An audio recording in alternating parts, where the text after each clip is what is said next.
اب میں آپ کو کئی حدیثوں کا نچوڑ پیش کرنے جا رہا ہوں، بہت ساری حدیثیں ہیں، اس کا عطر پیش کر رہا ہوں، اور غور سے سنتے جائیے، اور ہو سکے تو ہر جملے کے بعد سبحان اللہ کہتے جائیے، طبیعت ہری بھری ہو جائے گی۔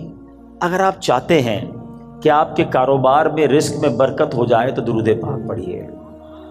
آپ چاہتے ہیں آپ کی بیماری دور ہو جائے، آپ درود پاک پڑھیے۔ آپ چاہتے ہیں آپ کی ٹینشن دور ہو جائے، آپ درود پاک پڑھیے۔ آپ چاہتے ہیں آپ کی عزت میں اضافہ ہو جائے، آپ درود پاک پڑھیے۔ اور سنیں، آپ چاہتے ہیں مرتے وقت کلمہ نصیب ہو اور نبی پاک کا دیدار ہو جائے، آپ درود پاک پڑھیے۔ آپ چاہتے قبر میں نبی پاک کا جلوہ نصیب ہو جائے، آپ درود پاک پڑھیے۔ سنیے، محشر کے دن نبی پاک کے پرچم تلے اٹھنا چاہتے ہیں تو درود پاک پڑھیے۔ آقا کے پیچھے پیچھے جنت میں جانا چاہتے ہیں تو درود پاک پڑھیے۔ اور سنو سنو، نبی پاک کا دیدار کرنا چاہتے ہیں تو درود پاک پڑھیے۔ مدینے جانا چاہتے ہیں اور بار بار جانا چاہتے ہیں تب بھی درود پاک پڑھیے۔ اب مجھے بتاؤ، کچھ رہ گیا ہے؟ اور کوئی چیز باقی رہ گئی ہے جو دنیا میں چاہیے تھی، مرتے وقت چاہیے تھی، مرنے کے بعد چاہیے تھی؟ کاروبار بھی اچھا ہو جائے، رزق میں برکت ہو جائے، ٹینشنیں دور ہو جائیں، ذلیل نہ ہوں، عزتیں بڑھ جائیں، کلمہ مل جائے، نبی پاک کا دیدار ہو، جب تک زندہ رہوں مدینے جاتا رہوں، اور خواب میں آقا کی زیارت بھی ہو جائے، پھر نبی پاک جنت میں ساتھ لے جائیں، پھر بچتا کیا ہے؟ کمال یہ ہے کہ ہر وہ خواہش جو میری ہے، اور میں نے یہ اپنی طرف سے باتیں نہیں کی، ماشاءاللہ جو علماء بیٹھے ہیں، مبلغین بیٹھے ہیں، ان کو یاد آ رہا ہوگا کہ ہر جملے کے پیچھے کوئی نہ کوئی فضیلت حدیثوں میں اور روایتوں میں موجود ہے، کہ یہ سب چیز نبی پاک نے بتائی ہوئی ہے کہ یہ کرتے جاؤ، درود پڑھتے جاؤ، تمہیں یہ بھی ملے گا، تمہیں یہ بھی ملے گا، تمہیں یہ بھی ملے گا۔ جبھی تو شاعر نے کہا نا، ہر درد کی دوا ہے صلی علی محمد، whatever calamity you have, whatever problem, کوئی مسئلہ ہے نا، بتا تو رہا ہوں کہ ہر درد کی دوا ہے صلی علی محمد، تعویذ ہر بلا ہے صلی علی محمد صلی اللہ علیہ وسلم۔ یعنی ہوا یہ، اس کا نچوڑ یہ، نتیجہ یہ نکلا کہ اگر ہم درود پاک پڑھنے والے بن جائیں اور کثرت سے پڑھنے والے بن جائیں تو پھر مشکل نہیں رہنی ہے انشاءاللہ۔ تو آئیے میں بھی نیت کروں اور آپ بھی نیت کریں۔ بعض اوقات آپ دکان پہ بیٹھے ہوتے ہیں، کاروبار پہ بیٹھے ہوتے ہیں، کوئی کام نہیں ہوتا۔ ہمارا پرابلم ہم یہ ہو گیا ہے، جب کوئی کام نہیں ہے تو ہمارے ہاتھ میں موبائل آ جاتا ہے، اور وہ موبائل اتنا بیزی کر دیتا ہے کہ پتہ ہی نہیں چلتا کہ آدھا گھنٹہ نکل گیا، گھنٹہ نکل گیا، 2 گھنٹے نکل گئے۔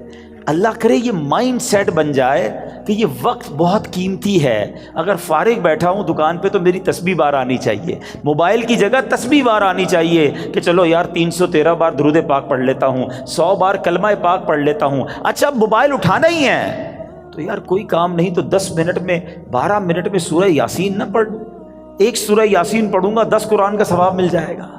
آپ سوچیں، کاروباری ہو نا تو بنو نا کاروباری، کہ تھوڑی تھوڑی دیر میں کیا کیا کما سکتا ہوں، کتنی فضیلتیں کما سکتا ہوں۔ تو اللہ کرے اپنے وقت کا صحیح استعمال کرنے والے ہم بن جائیں، اور میری اور آپ کی زبان ذکر و درود سے تر رہنے لگے۔ اچھا اس کا بینیفٹ یہ بھی ہوگا، آخرت میں تو اجر ملے گا، اللہ کی رحمت سے کاروبار پر بھی برکتیں نازل ہونا شروع ہو جائیں گی۔ واقعہ ہے ایک شرابی کا، اور اس شرابی کی زندگی میں ایک ایسا ٹرننگ پوائنٹ آیا جس نے اس کی زندگی کو بدل کر رکھ دیا اور کہاں پہنچا دیا۔ بہت امیزنگ اسٹوری ہے۔ ماجرا یہ تھا کہ وہ شرابی شراب کے نشے میں دھت کہیں جا رہا تھا، راستے میں ایک کاغذ پر نظر پڑی۔ ماشاءاللہ یہاں قرآن پڑھنے والے، پڑھانے والے، اپنی دکانوں پر بھی ماشاءاللہ مدرسہ لگانے والے موجود ہیں۔ تو آج قرآن پاک کی صرف ایک آیت کی فضیلت کی میں نے بات کرنی ہے۔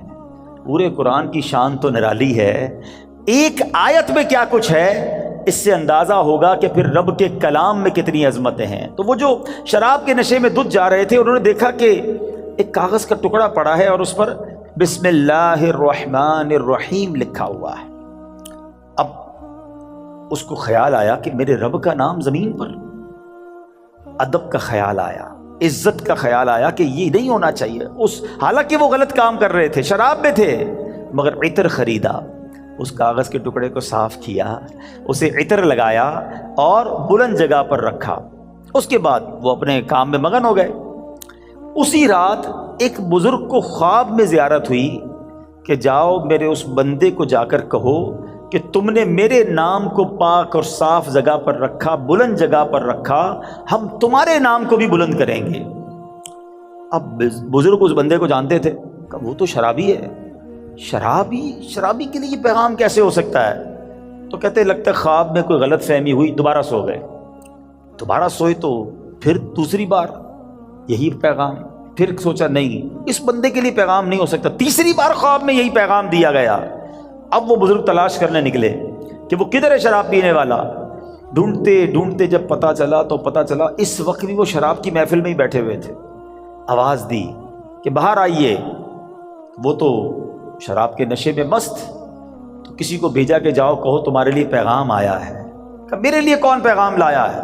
بہرحال پوچھو کس کا پیغام لائے ہو؟ جو بزرگ شراب خانے کے باہر کھڑے تھے نا، کہ اندر جا کر اسے بتا دو اللہ کا پیغام لایا۔ اب جب یہ سننا تھا تو جھرجھری سی آ گئی، کھڑے ہوئے باہر آئے، اور جب یہ بات بزرگ نے بتائی کہ مجھے تو نہیں پتا تم نے کیا کیا ہے، 3 بار خواب میں مجھے یہ کہا گیا ہے کہ تمہیں بتا دوں تم نے رب کے نام کو جو تعظیم کی ہے، بسم اللہ الرحمن الرحیم کو معطر کیا، اسے بلند جگہ پر رکھا ہے، مجھے یہ پیغام ملا ہے کہ تمہیں بھی تمہارے نام کو بلندی دی جائے گی، تمہیں عزت اور مرتبہ دیا جائے گا۔ جب یہ سنا کہ میں شراب کے نشے میں دھت اور میرا رب مجھ پہ اتنا مہربان، اس بندے نے توبہ کی، اللہ سے معافی مانگی اور عبادتوں میں لگ گئے۔ اے میرے پیارے اسلامی بھائیوں، یہ انقلاب جو شراب کے نشے میں دھت شخصیت کو اللہ کا ولی بنا گیا، یہ کون تھے؟ یہ کوئی اور نہیں، حضرت بشر حافی رحمۃ اللہ تعالی علیہ تھے۔ یہ زمانے کے ولی بنے۔ حافی کہتے ہیں ننگے پیر رہنے والے کو۔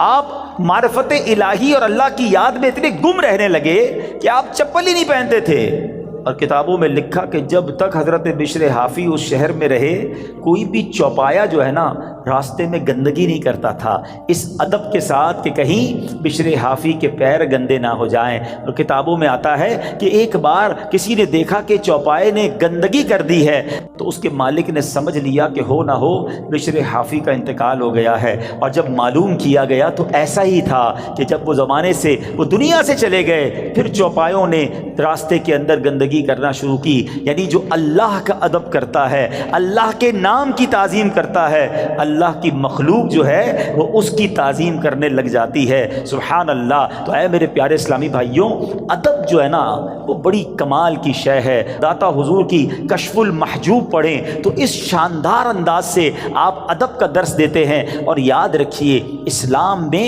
ادب کا جو ہے نا بہت زیادہ درس ہے۔ اب سنیے گا، کشف المحجوب شریف کا ایک باب ہے جس کا نام ہے کشف حجاب، یعنی آداب کا بیان۔ اس باب میں داتا گنج بخش علی حجویری رحمۃ اللہ تعالی علیہ نے بنیادی طور پر 3 چیزیں ذکر فرمائی۔ نمبر 1 ادب کسے کہتے ہیں، نمبر 2 ادب کی قسمیں کتنی ہیں، اس کی کیٹیگریز کیا کیا ہیں، اور نمبر 3 مختلف آداب زندگی اس میں بیان کیے گئے۔ اور سبحان اللہ، داتا گنج بخش جو ہے ادب کی اہمیت بیان کرتے ہوئے فرماتے ہیں کہ ہر شخص کے لیے اس کے مقام کے مطابق علیحدہ آداب ہیں۔ مروت، سنت اور عزت کی حفاظت ادب ہی کے ذریعے ہوتی ہے۔ اور پھر آپ نے قرآن پاک کی آیت جو ہمیں درس دیتی ہے، آپ نے وہاں پر تحریر فرمائی۔ سبحان اللہ، اللہ قرآن میں کیا فرماتا ہے، یا ایھا الذین آمنوا قوا انفسکم واہلیکم نارا وقودها الناس والحجارہ۔ اللہ قرآن میں فرماتا ہے اے ایمان والو، اپنی جانوں اور اپنے گھر والوں کو اس آگ سے بچاؤ جس کے ایندھن آدمی اور پتھر ہیں۔ اب بچانے کا طریقہ کیا ہے؟ صحابی رسول سلطان المفسرین حضرت عبداللہ ابن عباس رضی اللہ تعالیٰ عنہ اس آیت کریمہ کی تفسیر میں فرماتے ہیں ای فقہوہم وادبوہم، یعنی اے ایمان والو تم پر لازم ہے کہ خود کو بھی اور اپنے اہل خانہ یعنی اپنی فیملی کو بھی جہنم کی آگ سے بچاؤ۔ مگر یہ ہوگا کیسے؟ تم کس طرح خود کو اور اہل خانہ کو آگ سے بچا سکتے ہو؟ اس کا طریقہ یہ ہے فقہوہم، خود بھی علم دین سیکھو، دین کی علم حاصل کرو، اپنی فیملی کو اپنے بچوں کو بھی دین کی سمجھ عطا کرو۔ ادبوہم، خود بھی ادب یعنی مینر سیکھو اور اپنی فیملی کو، اپنے بچوں کو بھی آداب سکھاؤ، اور یہ ہے طریقہ جہنم کی آگ سے بچنے کا۔ تو پتہ چلا کہ ادب کا کتنا بڑا مقام ہے۔ مسلمانوں کی پیاری امی جان حضرت عائشہ صدیقہ طیبہ طاہرہ رضی اللہ تعالی عنہا سے روایت ہے، اللہ پاک کے آخری نبی مکی بدنی رسول ہاشمی صلی اللہ تعالی علیہ وسلم نے فرمایا، بچے کا اپنے باپ پر حق ہے کہ وہ اس کا اچھا نام رکھے اور اچھے آداب سکھائے۔ بادب بانصیب، ہمیشہ یاد رکھیں، بادب بانصیب اور بے ادب بد نصیب۔ اور مفسرین کرام سبحان اللہ ہماری تربیت فرماتے ہیں کہ اللہ پاک نے حضرت موسیٰ علیہ السلام جب کوہ طور پر آئے تھے، حاضر ہوئے تھے، تو کیا فرمایا؟ اللہ نے قرآن میں حضرت موسیٰ سے کیا فرمایا؟ بے شک میں تیرا رب ہوں، تو اپنے جوتے اتار ڈال، بے شک تو پاک جنگل طوا میں ہے۔ اس کی تفسیر میں مفسرین نے لکھا کہ اللہ پاک نے جو حضرت موسیٰ علیہ السلام کو جوتے اتارنے کا حکم دیا، اس کی وجہ یہ تھی کہ بادشاہوں کے دربار میں جوتے اتار کر حاضر ہونا یہ ادب کا انداز ہے، اور خدا تو احکم الحاکمین ہے۔ تو حضرت موسیٰ اللہ کی بارگاہ میں وادی طوا میں جا رہے ہیں، لہذا حکم ہوا کہ اے موسیٰ اپنے رب کریم اور اس بابرکت وادی کے ادب میں نالین شریف اتار دیجئے۔ تو پتہ چلا ادب کا درس اللہ کریم کی طرف سے قرآن پاک میں جا بجا موجود ہے۔ اور سنیے، حضرت جلال بصری رحمۃ اللہ تعالی علیہ فرماتے ہیں، ایمان کا تقاضا یہ ہے کہ بندہ شریعت پر عمل کرے، لہذا جو شریعت نہیں جانتا وہ کامل ایمان والا نہیں، اور شریعت ادب سکھاتی ہے، تو جو ادب نہیں جانتا اس کا ایمان کامل نہیں۔ سیدی اعلیٰ حضرت امام عشق و محبت کیا فرماتے ہیں؟ لا دین لمن لا ادب لا۔ اعلیٰ حضرت کہتے ہیں اس کا دین ہی نہیں ہے جس میں ادب نہیں ہے۔ تو یاد رکھیے، با ادب با نصیب، بے ادب بد نصیب۔ اچھا، پھر پرابلم یہ ہے، ادب جو ہے نا وہ صحبت سے بھی آتا ہے۔ با ادب لوگوں کے ساتھ آپ بیٹھیں، آپ کو ان کو بزرگوں میں ادب کرنا نظر آئے گا، اولیاء کی ادب کی بات کریں گے، جب صحابہ اور اہل بیت کی بات کریں گے تو زبان سے بڑے ادب والے الفاظ نکلیں گے۔ مگر آج پرابلم یہ ہے کہ بے ادبوں سے دوستی، بے ادبوں کی باتیں سنتے سنتے زبان بھی بے ادب ہو جاتی ہے۔ تو اے میرے پیارے اسلامی بھائیوں، آج سیدی اعلیٰ حضرت کا یہ پیغام لے جاؤ، لا دین لمن لا ادب لا۔ اس کا دین ہی کمپلیٹ نہیں ہوتا ہے جس کے اندر ادب نہیں ہوتا ہے۔ اور یہی درس داتا حضور داتا گنج بخش علی حجویری رحمۃ اللہ تعالیٰ علیہ کا ہے۔ ہم سب نے یہ نیت کرنی ہے کہ ہمیں صحبت بھی اختیار کرنی ہے، ماحول بھی اختیار کرنا ہے، دوستی بھی کرنی ہے، تو ادب والوں کے ساتھ کرنی ہے، عشق والوں کے ساتھ کرنی ہے، جو اولیاء کا ادب کریں، جو صحابہ کا ادب کریں، جو اہل بیت کا ادب کریں، جو انبیاء کا ادب کریں، اور جو ہمارے آقا جناب رسول اللہ صلی اللہ تعالیٰ علیہ وسلم کا دل و جان سے ادب کریں۔ تو بہرحال اس ایک واقعے میں جہاں ادب کا درس ملا، حضرت بشر حافی کو مقام کیسے مل گیا؟ بظاہر کون سی نماز تھی، کون سا سجدہ تھا، کون سا صدقہ تھا؟ ادب نے زمانے کا ولی بنا دیا۔ اور بے ادبی جو ہے نا وہ بندے کو تخت سے تختے پر لے آتی ہے، سب برباد ہو جاتا ہے۔ ابلیس شیطان عبادت گزار تھا نا، معلم الملکوت تھا، فرشتوں کا استاد تھا، جنت کا خزانچی تھا، بے ادبی کی نا، حضرت آدم علیہ السلام کو سجدہ نہیں کیا، بلکہ بڑے جس کو کہنا کہ تکبرانہ انداز میں کہا کہ میں کیوں سجدہ کروں، انا خیر من، اے اللہ میں اس سے بہتر ہوں، خلقتنی من نار وخلقتہ من طین، تو نے مجھے نار سے آگ سے بنایا، ان کو مٹی سے بنایا ہے۔ بے ادبی، ایک بے ادبی نے عزازیل کو، فرشتوں کے استاد کو ابلیس بنا دیا، مردود قرار دے دیا گیا۔ آج میں اور آپ سوچیں کہ اگر ہماری زبان میں ادب نہیں ہے، ہمارے انداز میں ادب نہیں ہے، تو ہم کہیں مارے نہ جائیں۔ اور ادب کی تعلیم ہمیں اپنے بچوں کو دینی ہے، اپنی فیملی کو دینی ہے۔ تو ایک پہلا درس آج کے بیان سے ادب کا لے کے جانا ہے۔ اور سبحان اللہ، اے اہل سنت والو، تمہیں مبارک ہو، تمہیں کمال کا مسلک اور کمال کی کہتے ہیں نا منہج ملا ہے، خوبصورت راستہ ملا ہے، دین کا کیا خوبصورت حصہ ملا ہے کہ جب بھی آپ عاشقان اہل بیت سے، اہل سنت والوں سے ملتے ہیں نا، سبحان اللہ، وہ صحابہ سے بھی پیار کرتے نظر آئیں گے، وہ اہل بیت سے بھی پیار کرتے نظر آئیں گے، وہ اولیاء سے بھی محبت کی بات کریں گے۔ کچھ لوگ کسی کے پاس جاؤ صحابہ کی بات کرتے ہیں، اہل بیت کی بات نہیں کرتے، کچھ اہل بیت کی بات کریں کریں تو صحابہ کی بات نہیں کرتے۔ اہل سنت والوں تمہارا بیڑا پار ہے، اور کیوں نہ ان ہستیوں سے ہم پیار کریں، کیونکہ یہ راستہ تو نبی پاک نے ہمیں دکھایا ہے۔ سبحان اللہ، میرے آقا نبی پاک علیہ الصلوۃ والسلام اپنے صحابہ کے بارے میں کیا فرماتے ہیں؟ فرماتے اصحابی کالنجوم فَبِأَيِّهِمْ اِقْتَدَيْتُمْ اِهْتَدَيْتُمْ، میرے صحابہ ستاروں کی مانند ہیں، لائک اسٹارز، کسی کی بھی پیروی کر لو تم ہدایت پا جاؤ گے۔ صحابہ کو ستارے کہا، اور سبحان اللہ اپنی آل کو کیا فرمایا؟ ایک حدیث کا مضمون ہے، میرے آقا فرماتے میری آل میری امت کے لیے کشتی نوح کی مانند ہے، جو اس میں سوار ہو گیا اس کا بیڑا پار لگ جائے گا۔ تو یہ تو دونوں ہمارے لیے ضروری ہے نا، ہماری دونوں آنکھیں ہیں، صحابہ بھی دل و جان سے ہمیں پیار ہے، اہل بیت پہ جان قربان ہے۔ تو سبحان اللہ، بریلی کے تاجدار امام عشق و محبت نے اہل سنت کا یہ عقیدہ کس شان سے اور کس پیارے انداز میں بیان کیا، اور ان دونوں حدیثوں کا عطر عطا کر دیا۔ دیکھیں آج جو پڑھے لکھے لوگ بیٹھے ہیں، آج کل تو کمپاس وغیرہ آ گئے اور اس سے پانی کے جہاز راستہ ڈھونڈ لیتے ہیں، مگر ایک زمانہ ایسا تھا کہ کشتی چلانے والے ستاروں سے راستہ ڈھونڈتے تھے۔ تو دو چیزیں چاہیے ہوتی تھیں سفر کمپلیٹ کرنے کے لیے، اچھی کشتی اور ستارے۔ سبحان اللہ، اب دیکھو بریلی کے تاجدار کیا کہتے ہیں، فرماتے ہیں اہل سنت کا ہے بیڑا پار، اصحاب حضور نجم ہیں اور ناؤ ہے عطرت رسول اللہ کی۔ نجم کہتے ہیں ستاروں کو، ہمارے تو ستارے صحابہ ہیں اور ہماری کشتی اہل بیت ہیں، تو پھر بیڑے نے پار ہی لگنا ہے نا انشاءاللہ۔ تو سبحان اللہ، ہر صحابی نبی، تو ادب، سب کا ادب، اولیاء کا ادب، بلکہ اولیاء کا، صحابہ کا، اہل بیت کا تو اپنی جگہ کرنا ہی کرنا ہے۔ ہمیں نارمل مسلمانوں سے بھی ادب سے بات کرنی ہے، ہم نے کیوں کسی کو ذلیل کرنا ہے، کیوں کسی سے لڑائی کرنی ہے، کیوں کسی کو طنز کرنا ہے۔ ایک بات یاد رکھیے گا، اللہ کریم نے اپنے اولیاء کو اپنے بندوں میں چھپا کر رکھا ہے۔ ہمیں نہیں پتا کون اللہ کا ولی، ہو سکتا ہے یہاں کوئی رب کے ایک نہیں ایک سے زیادہ ولی بیٹھے ہو۔ اچھا علماء یہ بھی بتاتے ہیں کہ اس بندے کو بھی نہیں پتا ہوتا کہ وہ ولایت کی منزل پہ پہنچ چکا ہے، اللہ جسے چاہے اپنا ولی بنا لے۔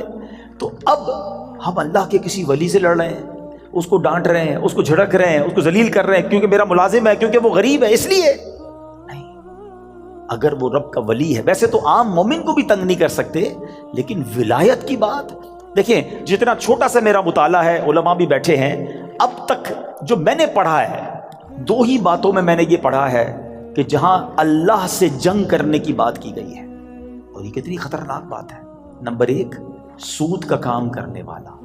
اے میرے تاجران بھائیوں، کبھی بھی سود نہ لینا نہ دینا، سود کا کاروبار مت کرنا، اس کے قریب مت جانا، کیونکہ اس کے بارے میں نبی پاک نے جو فرمایا، حدیث پاک کا مضمون ہے، وہ ایسا ہے جیسا اس نے رب سے جنگ کیا۔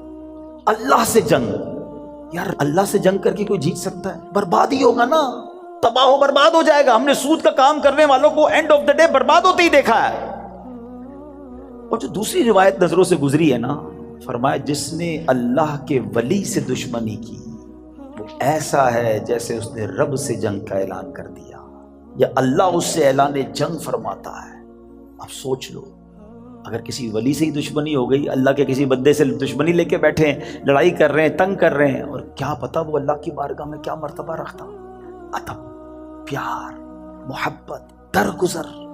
کوئی غریب بھی ہے تو ہمیں نہیں پتا اللہ کی بارگاہ میں اس کا کیا مرتبہ ہے، بلکہ احادیث میں تو یہ مضمون نبی پاک نے سمجھے صراحت کر دی اور ڈیفائن کر دیا، کہ جس کا مضمون یہ کہ کچھ لوگ ایسے ہوتے ہیں جن کے بال بکھرے ہوتے ہیں، پرا گندا بال، میلے کچیلے کپڑے، محفل میں کوئی انہیں بلاتا نہیں ہے، نہ آئے تو کوئی نوٹس بھی نہیں کرتا، مگر اللہ کی بارگاہ میں ان کا یہ مرتبہ ہوتا ہے کہ اگر وہ قسم اٹھا لیں تو رب وہ قسم پوری فرما دیتا ہے۔ اب سوچیں، ایسے تو بہت سارے لوگ ہمارے قریب بیٹھے ہوتے ہیں، اچھا بعض اوقات قریب آتا تو بٹھاتا بھی کوئی نہیں انہیں، نہ کیا کرو ایسا۔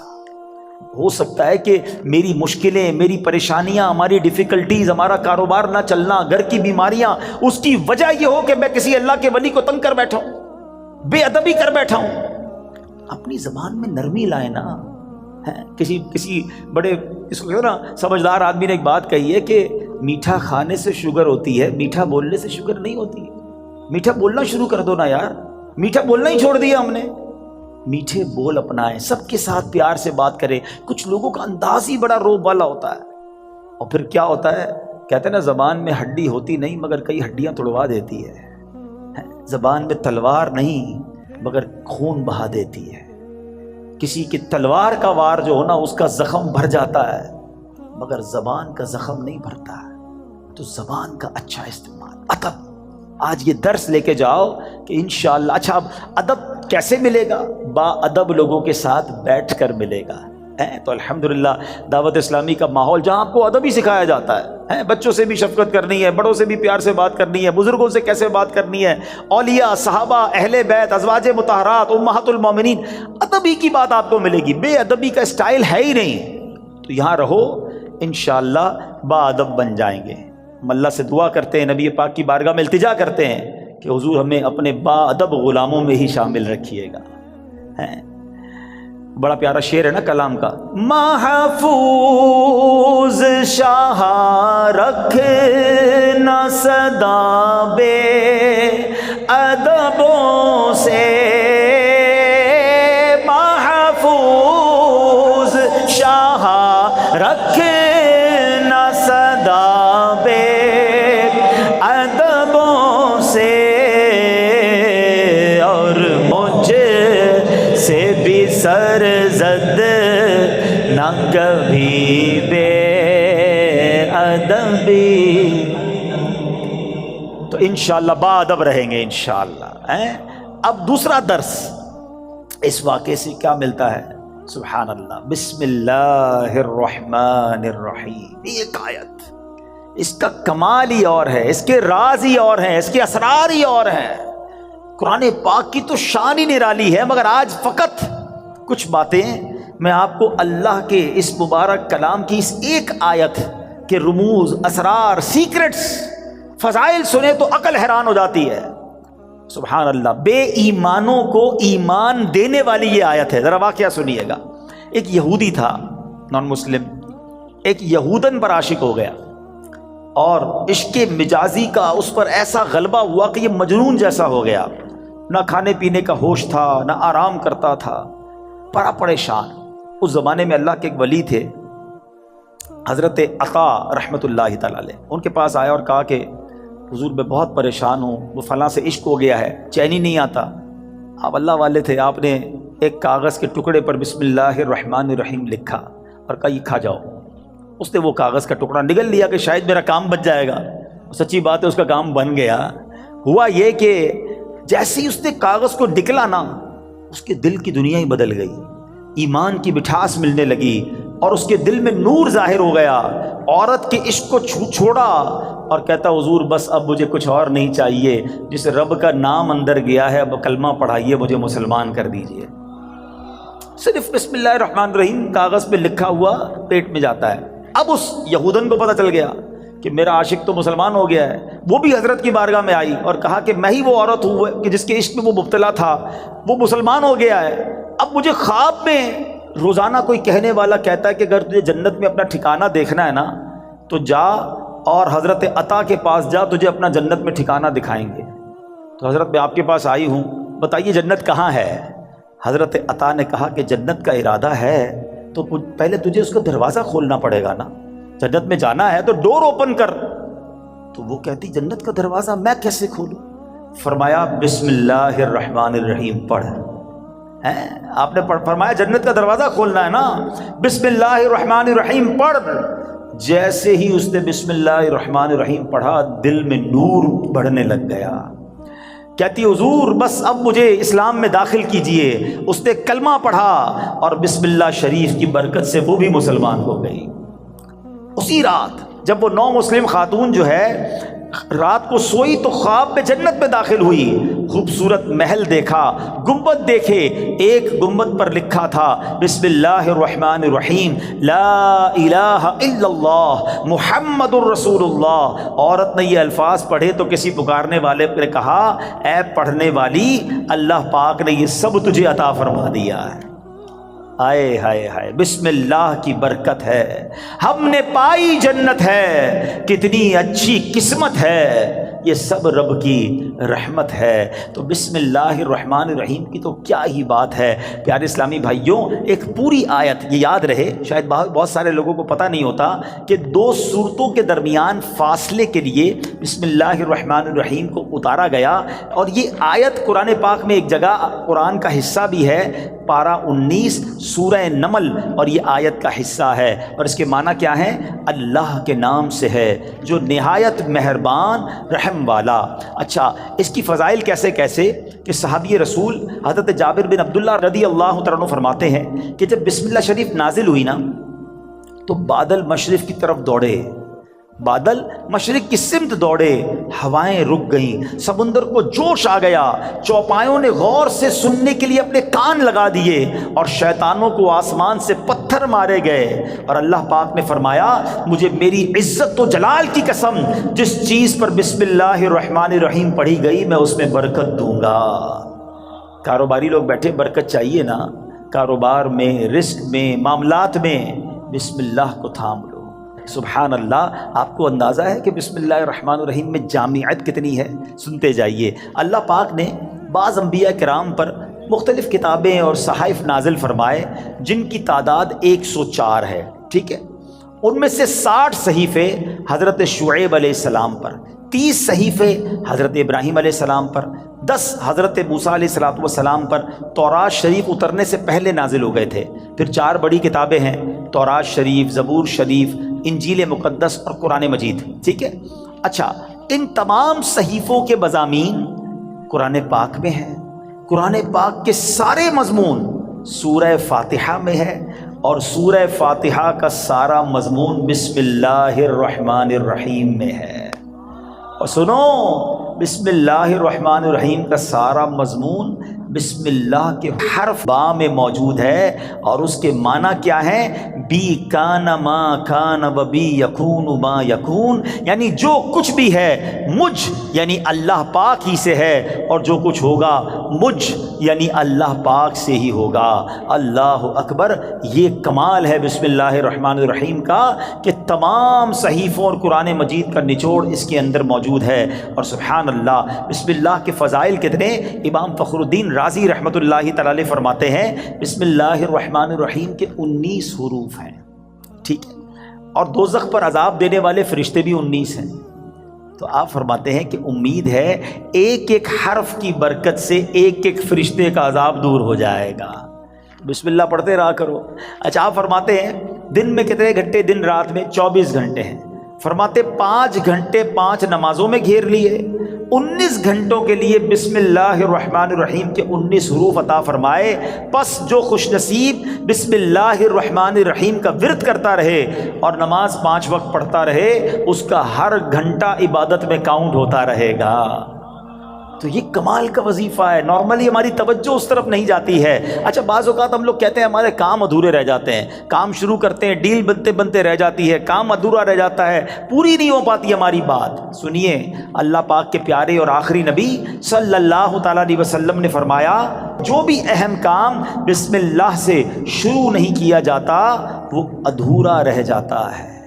غور فرمائیے، یہ کیسی محرومی ہے۔ اگر اچھے اور اہم کام سے پہلے بسم اللہ نہ پڑھی جائے تو کام ادھورے رہ جاتے ہیں، اس میں برکت نہیں ہوتی۔ اب ہو سکتا ہے کہ ذہن میں خیال آئے کہ میں تو بسم اللہ نہیں پڑھتا، پھر بھی کام پورے ہو جاتے ہیں۔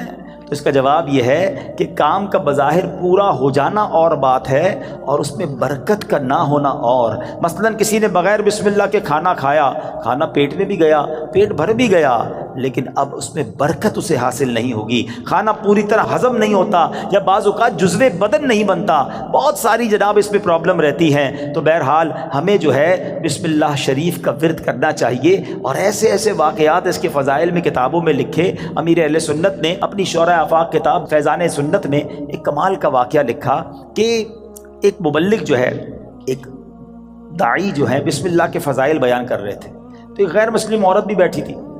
لڑکی نے سنا کہ بسم اللہ کی اتنی فضیلت ہے، تو اب اس نے جناب اسلام قبول کر لیا۔ اب اس کی زبان پر ہر وقت بسم اللہ رہتا تھا۔ تو اب جو اس کا والد تھا نا، غیر مسلم تھا، وہ بڑا غصے میں آیا، طرح طرح کی تکلیفیں دینے لگا کہ کسی طرح اپنی بیٹی کو جو ہے وہ تکلیف دے کر اسلام سے پھیر لے، اور اگر نہیں مانتی تو اب اس پر کوئی الزام لگائیں تاکہ یہ قتل کر دی جائے۔ تو لڑکی کا باپ جو ہے وہ بادشاہ کا وزیر تھا۔ ایک دن اس نے شاہی مہر والی انگوٹھی اپنی بیٹی کو رکھنے کے لیے دی۔ بیٹی نے انگوٹھی لی اور بسم اللہ الرحمن الرحیم کہہ کر انگوٹھی پہلے وصول کی، بسم اللہ الرحمن الرحیم پڑھ کر، اور اس کے بعد اس نے بسم اللہ الرحمن الرحیم پڑھ کر جیب میں ڈال دی۔ رات کو جب وہ سوئی تو والد نے انگوٹھی جیب سے نکالی اور دریا میں ڈال دی کہ اب صبح جب انگوٹھی نہیں ہوگی تو اس کو پکڑا دوں گا اور یہ ماری جائے گی۔ تو اب جیسے ہی وہ انگوٹھی دریا میں ڈالی، اللہ کا کرنا ایسا ہوا کسی مچھلی نے وہ انگوٹھی کو نگل لیا۔ صبح کو ایک شکاری نے جال ڈالا، اتفاق سے وہی مچھلی جال میں آ گئی۔ اس نے لا کر وہی مچھیرے نے اسی وزیر کو وہ مچھلی لا کے تحفے میں دی۔ وہ وزیر جو ہے اپنی بیٹی کو مچھلی دیتا ہے کہ بیٹی اس کو پکاؤ، تو بیٹی نے بسم اللہ الرحمن الرحیم پڑھ کر جو ہے وہ مچھلی کو کھولا، اس کو چاک کیا، اندر وہی انگوٹھی موجود تھی۔ پھر بسم اللہ پڑھی اور انگوٹھی اپنے پاس رکھ لی۔ والد صاحب نے ناشتے کے بعد کہا بیٹی وہ انگوٹھی کدھر ہے؟ بسم اللہ پڑھ کر وہ انگوٹھی واپس کر دی کہ یہ انگوٹھی واپس آ گئی۔ اللہ اکبر!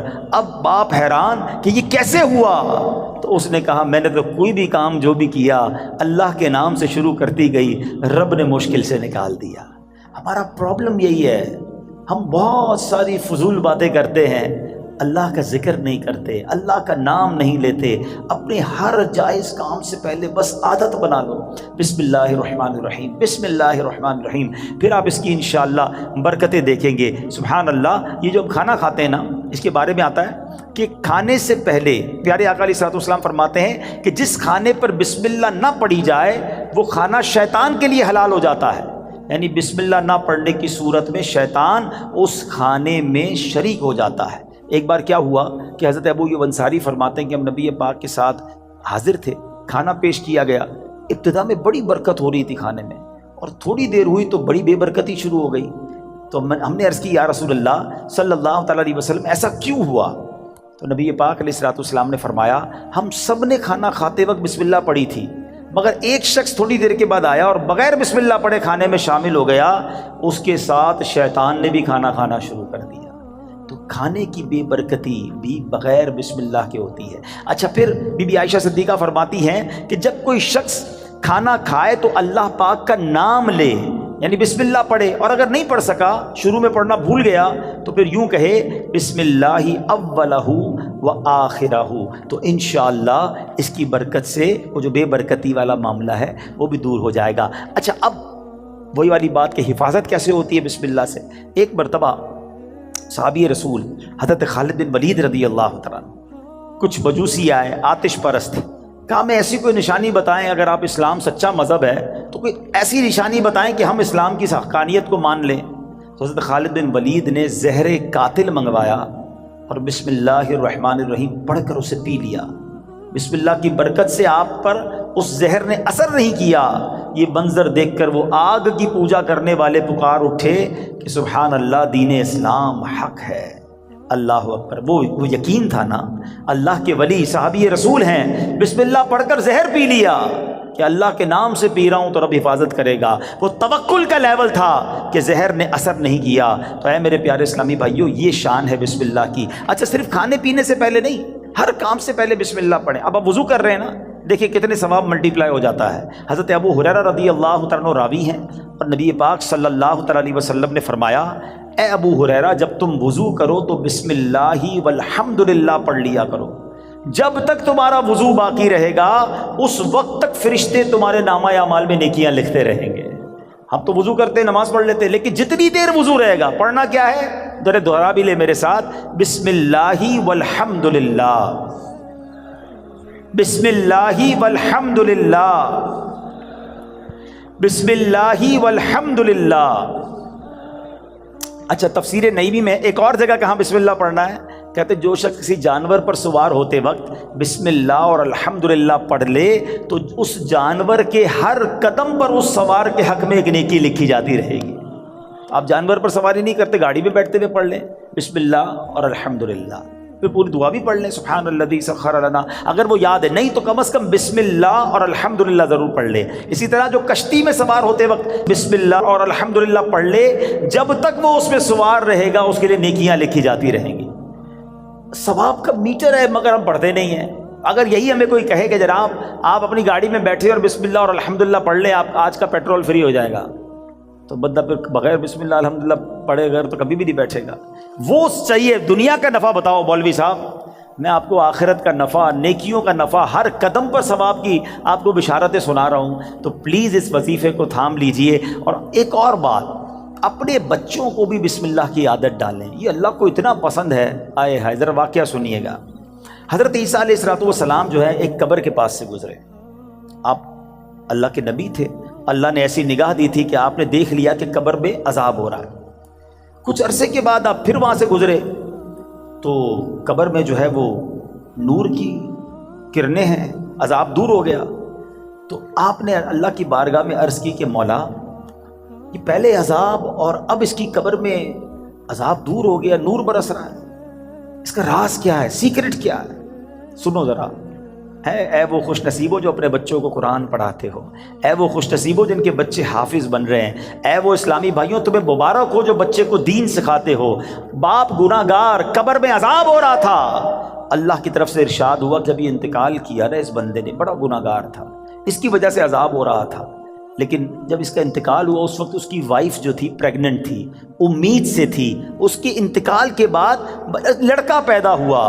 کچھ عرصے کے بعد یہ لڑکا اتنا بڑا ہو گیا کہ اس کی ماں نے اسے مدرسے بھیجا، مکتب بھیجا، استاد نے بچے کو بسم اللہ پڑھائی۔ اے موسیٰ، مجھے حیا آئی، مجھے شرم آئی کہ میں اس شخص کو زمین کے اندر عذاب دوں جس کا بچہ زمین کے اوپر مجھے رحمان اور رحیم کے نام سے پکار رہا ہے۔ ہائے ہائے ہائے، میرا بچہ قرآن پڑھے اور میری قبر میں رحمتوں کی برسات ہو جائے، اور مجھے کیا چاہیے؟ خدا را اپنے بچوں کو قرآن پڑھاؤ۔ ہم لوگ آج لگ گئے، دوڑ میں لگ گئے، جناب فلاں یونیورسٹی، فلاں کالج، فلاں ڈگری، فلاں پی ایچ ڈی، فلاں software. We are not against, ہم دعوت اسلامی والے دنیا کی پڑھائی کے خلاف نہیں ہیں، لیکن دنیا کے پیچھے اتنا تو مت بھاگو نا کہ ہم اپنے دین کو ہی بھول جائیں، ہمارے بچوں کو قرآن ہی نہ آئے، ہمارے بچے حدیث ہی نہ جانے، ادب ہی نہ جانے۔ آج جناب بہت زیادہ ہم آگے دنیا کی طرف چلے گئے۔ میں 2-3 ایگزامپل دیتا ہوں، اگر آپ کو لگتا ہے ایسا نہیں ہے تو کبھی گھر میں ڈنر پر بیٹھے ہوں، بچے ساتھ ہوں، فیملی ساتھ، ایک چھوٹا سا ٹیسٹ لو نا اپنے بچوں اور فیملی کا۔ چلو بچوں آج ایک چھوٹا سا ایک ٹیسٹ لیتے ہیں، وہ انٹرسٹ بھی لیں گے، بیٹا جاؤ کاپی پینسل لے کر آ جاؤ، ٹھیک ہے؟ ان کو کہیں بیٹا پہلے صفحے پہ لکھو کہ تمہیں کتنے کرکٹرز کے نام یاد ہیں۔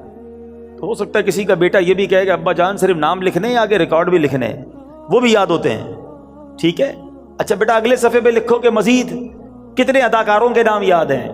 معاذ اللہ، تو شاید 2-3 صفحے بھر دیے جائیں گے، گلوکاروں کے نام، سیاستدانوں کے نام 4-5 صفحے بھر گئے ہوں گے۔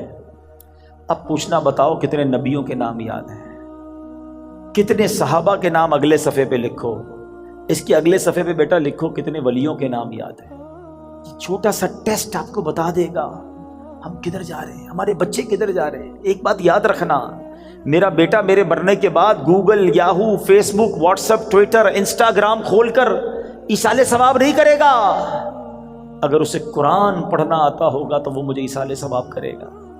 اپنے بچے کو قرآن سکھائیے، قرآن کی تعلیم دیجیے۔ اور پھر سبحان اللہ، کچھ لوگ کیا کرتے ہیں، اپنے بچوں کو دین سے دور کرتے ہیں، اور تھوڑے دنوں بعد جب بچہ جوان ہوتا ہے تو سر پکڑ کے رو رہے ہوتے ہیں کہ بچہ میرا ادب نہیں کر رہا، بچہ جناب بڑا عجیب عجیب باتیں کرنے لگ گیا۔ ہمارے پاس آتے لوگ، ہم پتہ غلطی کرتے ہیں۔ واللہ آپ اپنے بچے کو دین کے حوالے کر دو، جب وہ دین پڑھے گا تو دین اس بچے کو آپ کے حوالے کر دے گا۔ قرآن کہے گا ماں باپ کا ادب کرو، انہیں اف نہ کہنا۔ نبی پاک کی حدیث پڑھے گا تو وہاں سکھایا جائے گا کہ محبت سے اپنے ماں باپ کو دیکھو گے تو جنت کا ثواب ہے۔ ارے وہ اونچی آواز میں آپ سے بات نہیں کرے گا کہ ماں باپ ناراض ہو گئے، تو نبی پاک نے فرمایا جس کے ماں باپ راضی اس سے اس کا رب راضی، جس سے ماں باپ ناراض اس سے اس کا رب ناراض۔ تو پتہ یہ چلا بچہ دیندار بن گیا تو انشاءاللہ میرا بھی با ادب بن جائے گا، بچہ میرا بھی فرما بردار بن جائے گا۔ اگر میں نے اپنے بچے کو دین سے دور کیا تو کبھی وہ میرے ہی آگے کھڑا ہو جائے گا۔ دنیا میں ایک دستور سا بن گیا ہے، سب کے لیے نہیں کہتا مگر میجورٹی ایسا دیکھا گیا کہ جب بچہ دنیا میں ترقی کرتا ہے نا تو ماں باپ کو ڈر لگتا ہے کہ کہیں بچے کو برا نہ لگ جائے۔ بڑا افسر ہے، بڑا جناب نام والا ہے، بڑی ڈگری والا ہے، سب کے لیے نہیں کہہ رہا ہے، ماں باپ ڈرتے ہوئے بات کرتے ہیں کہ جناب برا نہ لگ جائے۔ اور جب بچہ دین میں بڑا ہو جاتا ہے نا، عالم بن جائے، مفتی بن جائے، تو اب اس عالم اور اس مفتی کو ڈر لگتا ہے کہ کہیں میرے ماں باپ ناراض نہ ہو جائیں. یہ فرق سمجھو. تو اپنے بچے کو قرآن پڑھائیے، دین سکھائیے. یہ بچہ آپ کا نیک بن گیا نا، خدا نہ خواستہ اگر میرے گناہوں کی سبب اگر کوئی گڑبڑ قبر میں ہو بھی گئی نا، تو نیک اولاد کی دعا، نیک اولاد کا عمل جو ہے وہ انشاءاللہ مغفرت کا ذریعہ بن جائے گا. تو اپنی اولاد کو اپنے لیے ہمیں صدقہ جاریہ بنانا ہے. سبحان اللہ. مولا علی شیر خدا نے ایک بڑا پیارا وظیفہ دیا، اور شاید اب جو میں وظیفہ بتانے جا رہا ہوں، جتنے لوگ یہاں موجود ہیں سب کو اس وظیفے کی ضرورت ہے. مولا علی شیر خدا کرم اللہ تعالی وجہ الکریم سے بیسیکلی تو یہ روایت ہے. وظیفہ تو نبی پاک علیہ الصلوۃ والسلام نے عطا فرمایا. آقا فرماتے اے علی، میں تمہیں ایسے کلمات نہ بتا دوں جنہیں تم مصیبت کے وقت پڑھ لو؟ عرض کیا حضور ضرور. ارشاد فرمائے میری جان آپ پر قربان، تمام اچھائیاں ہم نے آپ ہی سے تو سیکھی ہیں. پیارے آقا علیہ الصلوۃ والسلام نے فرمایا جب تم کسی مشکل میں پھنس جاؤ اس طرح پڑھو، بسم اللہ الرحمن الرحیم ولا حول ولا قوت الا باللہ العلی العظیم. بس اللہ پاک اس کی برکت سے جن بلاؤں کو چاہے گا دور فرما دے گا. اچھا، اس وظیفے کو میں نے بھی کئی بار ٹرائی کیا ہے. میں نے الحمدللہ پہلے امیر اہل سنت کو دیکھا. مثال کے طور پہ آپ کہیں پھنس گئے، آپ کا ٹریفک میں گاڑی پھنس گئی ہے، گاڑی خراب ہو گئی ہے، فلائٹ کا ٹائم ہو گیا ہے، ٹرین کا ٹائم ہو گیا ہے، اور آپ کو لگتا ہے اب نہیں پہنچ سکیں گے، یا کسی بھی مشکل میں آپ پھنس گئے ہیں، آپ بسم اللہ الرحمن الرحیم ولا حول ولا قوت الا باللہ العلی العظیم. پھر آپ دیکھیں مشکلیں کیسے آسان ہوتی ہے. اب مثال کے طور پہ کوئی چیز گم ہو جائے، قرضہ آ جائے، کاروبار میں کوئی نقصان ہونے لگے، کوئی چیز میں گڑبڑ ہو جائے، کسی بھی پریشانی میں ہیں، آپ یہ وظیفہ یاد کر لو. ذرا مل کے دوہرا لو، بسم اللہ الرحمن الرحیم ولا حول ولا قوت الا باللہ العلی العظیم. تو یہ بڑے کمال کا وظیفہ ہے. ہاں اچھا، اب بیماری کے بہت ساری بیماریوں کا علاج ہے. آخری بیان کے اینڈ میں ایک دو باتیں، تاکہ تعویذ وظیفہ بھی مل جائے، آپ کو فائدہ رہے گا. ایک شخص کو بخار آ گیا تو حضرت شیخ فقی ولی عمر بن سعید رحمۃ اللہ تعالی کی ان کی عیادت کے لیے آئے. جاتے ہوئے ایک تعویذ عنایت فرمایا کہ آپ کھول کر مت دیکھنا. ان کے جانے کے بعد اس نے تعویذ پہنا تو بخار فوراً چلا گیا. اس سے رہا نہیں گیا، اس نے تعویذ کھولا کہ ایسا کیا لکھا کہ یوں بخار چلا گیا. تو اس میں بسم اللہ الرحمن الرحیم لکھا تھا. دل میں وسوسہ آیا تو یہ تو کوئی بھی لکھ سکتا ہے. ابھی عقیدت میں کمی آئی تو فوراً بخار بڑھنا شروع ہو گیا. ٹیسٹ کرتے نا لوگ، اللہ والوں کا بھی ٹیسٹ کرتے ہیں، ایسے بھی لوگ ہیں. ابھی اس نے سوچنا شروع کیا تو بخار بڑھ گیا. پھر حضرت کی بارگاہ میں دوڑا گیا کہ حضور معاف کر دیں، میں نے تو جو ہے وہ تعویذ کھول دیا تھا. تو آپ تو اللہ والے تھے، آپ نے دوبارہ تعویذ لکھ کر دیا. اس کے ہاتھ جیسے ہی اس کو باندھا تو پھر اس کا بخار چلا گیا. اب کی بار دیکھنے سے منع کیا، مگر ڈر کے مارے کھول کر نہ دیکھا. بالآخر سال کے بعد کبھی جا کے کھول کر دیکھا تو اس میں بسم اللہ الرحمن الرحیم بھی لکھا ہوا تھا. تو سبحان اللہ، اس کی خوب برکتیں ہیں. اور بتایا گیا کسی کی نکسیر پھٹ جائے نا، بعض اوقات خون نکل رہا ہوتا ہے، تو پیشانی سے بسم اللہ الرحمن الرحیم لکھنا شروع کرے اور ناک کی نوک تک، یعنی یہاں سے لکھنا شروع کرے اور یہاں تک ختم کرے، تو انشاءاللہ عز و جل اس کی جو ہے وہ خون آنا جو ہے وہ بند ہو جائے گا. بہرحال بہت سارے وظائف ہیں. ایک اور وظیفہ آخر میں لے لیں. جو شخص، بہت سارے ایسے لوگ ہوں گے جو کاروباری مشکل کا، آج کل مہنگائی بھی بہت ہے، گزارا بھی نہیں ہو رہا، تو غور سے وظیفہ لے جائیں، کل سے کرنا شروع کر دیں کہ جو شخص طلوع آفتاب کے وقت سورج کی طرف رخ کر کے بسم اللہ الرحمن الرحیم 300 بار اور درود شریف 300 بار پڑھے، اللہ تعالیٰ اس کو ایسی جگہ سے رزق عطا فرمائے گا جہاں اس کا گمان بھی نہیں ہوگا. اور روزانہ پڑھنے سے انشاءاللہ عز و جل 1 سال کے اندر امیر و کبیر ہو جائے گا. وظیفہ پھر ریپیٹ کر دیتا ہوں، غور سے سن لیں. پہلے فجر کی نماز ادا کرنی ہے، اس کے بعد جب فجر کا وقت ختم ہونے لگے تو سورج طلوع ہوتا ہے. جو سورج طلوع ہونے کا وقت ہے اس وقت آپ نے سورج کی طرف رخ کر کے ہاتھ میں تسبیح لینی ہے. 300 بار بسم اللہ الرحمن الرحیم، 300 بار درود پاک انشاءاللہ پڑھیں، اور پھر دیکھیں انشاءاللہ اللہ پاک رزق میں کیسی برکت دیتا ہے. تو بہرحال آج کے اس مختصر سے بیان میں ہم نے 2 باتیں سیکھیں. با ادب رہنا ہے، با ادب لوگوں کی صحبت اپنانی ہے، اور اللہ کے نام کا ذکر کرتے رہنا ہے. بسم اللہ الرحمن الرحیم ہر کام، نیک اور جائز کام شروع کرنے سے پہلے پڑھنا ہے. پھر دیکھیں اس کی کیسی برکتیں ملتی ہیں. اب سوچو بسم اللہ الرحمن الرحیم میں اتنی برکت ہے تو پورے قرآن کا کیا عالم ہوگا۔ مبارک ہو انہیں جو قرآن پاک پڑھنے والے ہیں، پڑھانے والے ہیں۔ آپ کو ایک اور فضیلت سنا دوں جو مدرسۃ المدینہ بالغان والے ہیں، آئے ہائے، حضرت عثمان غنی رضی اللہ تعالیٰ عنہ، اور آپ فرماتے ہیں خیرکم من تعلم القرآن وعلمہ، تم میں بہترین وہ ہے جو قرآن سیکھے اور دوسروں کو سکھائے۔